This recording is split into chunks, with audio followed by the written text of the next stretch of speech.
Bonjour à tous, aujourd'hui je vais vous parler d'un assistant connecté qui va vous permettre de faire des économies d'électricité et donc de réduire votre facture. C'est l'assistant EcoJoco. En fait, c'est un petit capteur que vous allez mettre sur l'arrivée électrique de votre maison. Attention, pas sur le compteur, mais sur le disjoncteur général. Et via un algorithme, ça va vous permettre de savoir quels objets consomment à quel moment chez vous. En fait, ça va analyser le spectre électrique de chaque appareil et vous indiquer là où vous allez pouvoir faire des économies. Donc EcoJoco nous indique que 23% de la consommation électrique d'un foyer est de la consommation inutile et eux ils nous promettent de faire jusqu'à 18% d'économies. Et en plus si vous avez des panneaux solaires, ça vous permettra de savoir votre production et même votre surproduction. Donc cette vidéo va être en deux parties mais qui sera la même vidéo pour vous.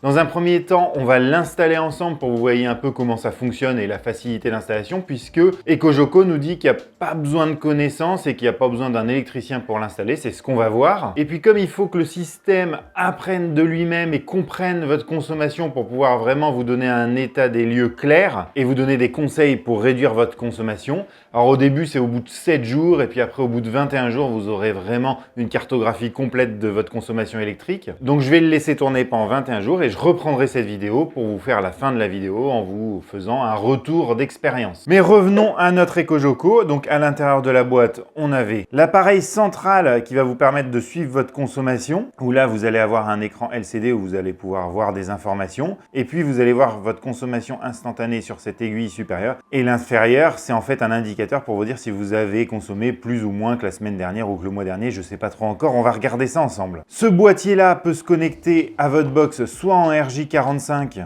ou en Wi-Fi. Votre appareil que vous allez placer sur votre arrivée électrique, donc sur votre disjoncteur, qui va permettre en fait d'analyser le spectre électrique et renvoyer les informations à la centrale, votre EcoJoco. Alors je sais pas si c'est les bons termes, mais ça on va l'appeler le capteur dans toute la vidéo et ça on va l'appeler la centrale. En fait c'est ça que vous allez poser sur votre disjoncteur et hop, lui il va analyser. Alors ce truc là fonctionne avec des piles, donc 4 piles 1,5 V LR14 et il va communiquer en 868,3 MHz. Alors normalement, ça va pouvoir s'installer sur un disjoncteur général qui est dans votre maison, mais aussi à l'extérieur, puisqu'il y a 100 mètres de portée entre les deux. Et c'est ce qu'on va voir, puisque moi, c'est à l'extérieur de chez moi et c'est au moins à 30 mètres de la maison. On avait également un câble RJ45 pour pouvoir connecter la centrale à la box, si vous ne voulez pas passer par le Wi-Fi.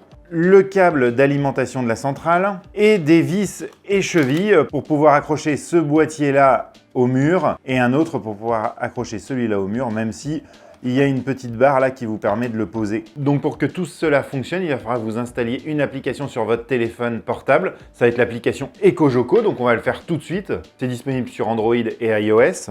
Alors j'ai oublié de vous dire aussi, il y a une petite notice dans la boîte. Je l'avais posée sur le côté. Et nous voilà dans l'application, donc il va falloir se créer un compte. Et voilà, là vous voyez, on nous explique comment installer EcoJoco. Donc on va le commencer, on va le brancher ici. Et je vais le brancher électriquement et il va mettre 60 secondes à démarrer. Il démarre. Appuyez sur le deuxième bouton rond au-dessus de l'assistant. Et il faut que je flash le code qu'il m'a affiché. Il me demande si je veux être en Ethernet ou en Wi-Fi. Donc moi je vais mettre Wi-Fi, on va tester. Ah, donc là il me dit que n'apparaîtra que les réseaux Wi-Fi de 2,4 GHz. Donc on pourra se connecter que sur du 2,4 GHz. Si vous avez du 5 GHz chez vous, il va falloir que vous scintilliez votre réseau en deux, ça se fait directement depuis votre box. Après, il me demande à quel réseau Wi-Fi il faut connecter mon assistant. Une fois que j'ai mis mon mot de passe Wi-Fi, je peux faire continuer. Et c'est bon, il est connecté avec succès. Et là, il va se configurer, donc ça va prendre quelques minutes. Une fois qu'il m'a dit que j'étais connecté à Internet, je peux faire continuer. Et là, je vais faire ce qu'il me dit, retirer la languette derrière le boîtier du capteur. Lui, il me dit que le capteur est connecté avec succès. Et après, il me dit d'aller l'installer sur mon disjoncteur. Après, il va me poser tout un tas de questions. Si le capteur fait la même hauteur que le disjoncteur, voilà, je vais le suivre. Je vais partir avec mon téléphone, je vais aller l'installer à l'extérieur. Donc le son va être un petit peu pourri. Et puis, on se retrouve après ici. Voilà, donc je l'ai trouvé, hein, il est là. Alors, c'est super crade à l'intérieur. Mais en tout cas, il ne faut pas le mettre sur le compteur. Il faut vraiment le mettre sur le disjoncteur. Voilà, donc je l'ai installé au-dessus, au plus près du mur. Et puis, j'ai mis le capteur là, un peu coincé sur le côté là. On verra bien ce que ça donne. Et voilà, je l'ai installé. Alors, il fait super froid dehors. Je peux vous dire que j'ai été assez vite. Il faut que je choisisse maintenant mon fournisseur d'électricité. Après, il me demande chez quel opérateur je suis. Il me demande si j'ai des heures creuses, les horaires des heures creuses. Donc ça, j'ai tout rempli. Après, il me demande un index de mon compteur. Donc a priori, comme j'ai un compteur Linky, ça peut se faire automatiquement. Donc c'est ce qu'on va faire. Donc là, je fais continuer. Mon nom de famille, mon adresse de logement. Et en me connectant à mon adresse, eh bien, il m'a connecté à mon compteur Linky. Et là, eh bien, il me met des informations. Alors, je sais pas si c'est les bonnes. Parce que pour l'instant, il ne m'affiche rien du tout. En attendant, je sais pas ce qui se passe, mais on va mettre les informations de mon logement. Paramètres, mon profil de logement. Et là, je peux lui dire où j'habite. Donc moi, j'habite dans une maison où on est 4 habitants. Surface du logement chauffé, donc j'ai 140 et ce petit local-là, ça fait 160, on va dire que j'ai 170 mètres carrés. Bah écoutez, ce que je vous propose, c'est qu'on s'arrête là une fois que tout est installé. Et puis, on se retrouve dans au moins 3 semaines, 1 mois pour que je vous dise ce que j'en pense et les problèmes que j'ai eus et ce que ça m'a apporté, est-ce que ça m'a vraiment fait faire des économies. Et voilà, on est à nouveau ensemble après un paquet de temps. Hein. Je vous avais dit qu'on se reverrait dans 21 jours et en fait, ça a duré beaucoup plus de temps parce que je ne vais pas vous mentir et je vais être complètement transparent avec vous. Il y a eu beaucoup de problèmes. Franchement, j'ai failli le renvoyer à la marque puisque, en fait, Ecojoko surestimait énormément ma consommation. Il me disait des fois que je consommais 20 kW alors que c'est absolument impossible avec l'abonnement EDF que j'ai. Et donc j'ai contacté le service client et c'est vrai que ça a été plutôt rapide. La première fois, ils m'ont dit écoutez, vous avez posé votre capteur au-dessus de votre disjoncteur, essayez de le mettre en dessous. Des fois, il y a des petites interférences, ce que je peux comprendre. Et donc c'est ce que j'ai fait, mais là, Ecojoko ne captait absolument rien de ma consommation. Donc je les ai recontactés et à ce moment-là, ils m'ont dit de le remettre au-dessus et qu'ils allaient faire un recalibrage. Bon, ça a mis un peu de temps, j'ai eu l'impression que ça marchait pas bien, et puis après ça marchait bien. Bon, en même temps, il m'avait dit de faire des choses que j'ai pas fait en temps et en heure. Bon, bref, au final, ça a fonctionné, ça fait maintenant, je pense, à peu près 2 mois que c'est réglé. Voilà, j'ai failli renoncer plein de fois, et du coup, j'ai contacté Nacrium, un autre youtubeur. Si vous connaissez pas, n'hésitez pas à aller voir sa chaîne. Et lui aussi a testé Ecojoko, et il en était très content. Et la vidéo qu'il a fait m'a vraiment donné envie de continuer. Donc c'est ce que j'ai fait, et je pense que maintenant, c'est le bon moment de vous le présenter. Mais bon, la première chose à dire, c'est que si vous êtes comme moi et que vous n'arrivez vraiment pas à avoir la bonne consommation, il y a satisfait ou remboursé chez Ecojoko. Vous avez 30 jours pour l'essayer. Si ça ne vous va pas, vous pouvez le renvoyer. Il y a aussi 2 façons de payer l'Ecojoko. Soit vous le payez vraiment, vous l'achetez, ou sinon, vous pouvez le louer par mois. C'est pareil, je vous marque le prix ici, comme ça, ce sera clair. Mais maintenant, je vais vous parler de mon ressenti avec tout ça. Alors déjà, une chose qui est vraiment intéressante, c'est l'écran qui, à mon avis, est le plus important. Vous voyez votre consommation en temps réel, contrairement aux remontées de Linky que vous pouvez avoir qui seront, elles, décalées d'une demi-heure, ce qui va vous permettre de faire ça. Vous voyez là, Ecojoko me dit qu'on est à 727 watts. Le temps que j'aurai fini de parler, ça aura sûrement monté. Bon, ça m'étonne pas, j'ai plein de trucs qui fonctionnent là. Et vous allez voir que si je les éteins, je coupe mes lumières et mes softbox. Et en quelques secondes, hop, voilà, j'ai perdu 200 et quelques watts. Donc vous voyez, quand je tourne une vidéo, je consomme 250 watts. Donc tout de suite, je pourrais me dire, ma petite lumière d'appoint qui est ici, c'est encore de l'halogène, je pourrais la changer et mettre du LED, je pourrais gagner en consommation. Vous voyez, c'est des choses intéressantes quand même à savoir. Donc pour moi, le plus important, c'est cet écran. Mais après, il y a aussi autre chose qui est quand même assez intéressant, c'est l'application. Vous allez avoir plein de fonctionnalités sympas. La première, déjà, vous avez le visuel de votre Ecojoko directement dessus. Ensuite, vous avez la température de votre maison, les économies d'énergie que vous avez fait, votre classement et la note EcoWatt. Bon, ça, c'est pas très important. Ce qui va surtout servir, c'est dans les menus en haut à gauche, vous avez les mesures. Donc là, ça va vraiment vous faire sur toute la journée et les jours précédents, tout ce qu'a enregistré Ecojoko. Donc tout de suite, ça permet de se rendre compte un peu nos postes de dépenses. Vous voyez, moi j'ai 3 pics très importants dans la journée. Le premier, c'est quand mon chauffe-eau vient à s'allumer. voilà, et on monte à plus de 6000 watts. Et c'est toujours à peu près à la même heure. Vous avez au moment où on prend la douche, et les deux chauffages des deux salles de bain qui s'allument en même temps. Vous avez ici, au moment de manger, vers midi 15, et bah, c'est la plaque électrique ou le four. Hein. Donc voilà, ça on le retrouve tout de suite. Si on voit par exemple la journée d'hier, eh bien on va retrouver à peu près le même spectre. Hein.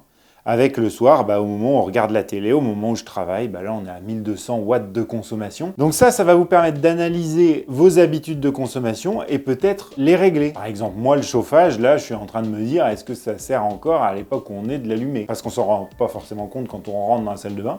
Mais oui, il est encore allumé. Le troisième, c'est les économies. Donc là, ça vous fait un récap des économies que vous avez fait sur l'année. Mais comme je vous ai dit, moi, c'est biaisé par rapport au fait que ça a été compliqué au début de se mettre en place.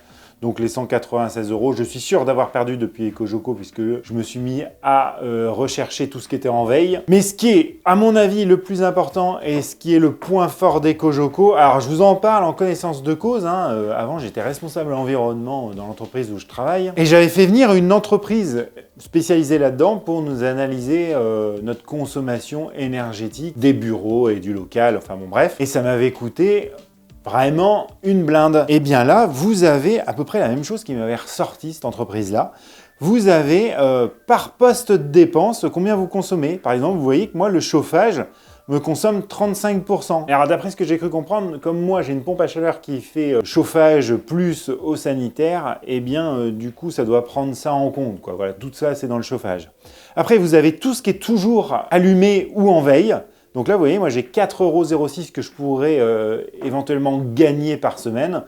Je ne pourrais pas faire tout ça puisqu'il y a des choses que je ne pourrais pas couper comme les caméras de surveillance, ma box Home Assistant, mes passerelles pour ma domotique, tous mes petits objets domotiques que j'ai partout. Mais par contre, et je commence à le faire de plus en plus, c'est éteindre la télé la nuit, vraiment, je veux dire électriquement. Et on voit que mes frigos, puisque j'en ai deux, me consomment 3,36 € sur une semaine. Voilà, vous pouvez vraiment vous rendre compte de tout. Et en fait, on se rend compte que l'éclairage, c'est pas énorme dans une maison. Et puis après, vous avez tous les autres appareils. Donc là, ça prend en compte les télés, les ordinateurs, plein de choses. Et ça, vous allez me demander comment ils peuvent savoir. Et bien ça, en fait, c'est dû au fait qu'ils analysent le spectre électrique. Chaque appareil va demander un spectre électrique un peu différent. Alors, je ne sais pas si je m'explique bien, mais vous devez comprendre grosso modo comment c'est. Donc ça, vous avez ça par semaine ou par mois. Et là, eh bien, vous avez des petits gestes d'économie que vous pouvez faire. Donc ça, on s'y prend un petit peu au jeu, même si je dois vous avouer que je m'y suis pas énormément pris. Je le fais sans forcément passer par et valider que je les ai faits. Mais vous voyez, vous avez par exemple sur un an, couper les veilles des ordinateurs. Vous pouvez gagner de 40 à 80 € par an. Au niveau du linge, eh bien, il nous dit essayez d'utiliser le programme Eco. Donc on va essayer pendant 7 jours de tester le programme Eco. Et donc du coup, ça vous aide à réduire votre facture énergétique sous la forme d'un espèce de petit jeu. Bon, je pense pas que ce soit vraiment un jeu, mais en tout cas, ça vous motive à le faire. Après, ce qui est bien, c'est que vous pouvez vous comparer aux autres maisons comparables à la vôtre pour voir si vous consommez plus ou consommez moins. Et puis après, vous avez tous les records. Les jours où vous avez consommé le moins, le jour où vous avez consommé le plus. Alors des fois quand même, il faut l'avouer, même si globalement sur la journée, la consommation remontée est la bonne, j'ai toujours de temps en temps des moments où il perd mon capteur qui est au-dessus de mon disjoncteur. Et donc il me met ce message-là, mais ça enregistre quand même les données. Vous voyez, j'ai pas de moment où il y a un creux. Et puis après, vous avez tous vos trophées que vous avez fait. Voilà, ça vous permet en fait de vous motiver, hein, c'est ni plus ni moins que ça. Donc pour ma part, qu'est-ce que j'en pense d'EcoJoco et est-ce que je vous le conseille ou pas? Comme ça va être très clair. En faisant abstraction de toutes mes péripéties pour pouvoir avoir des remontées fiables, je trouve que c'est un bon outil et franchement le fait de savoir quel poste consomme le plus dans sa maison, je trouve ça vraiment hyper intéressant. Après, est-ce que je vous recommande ou pas de l'acheter?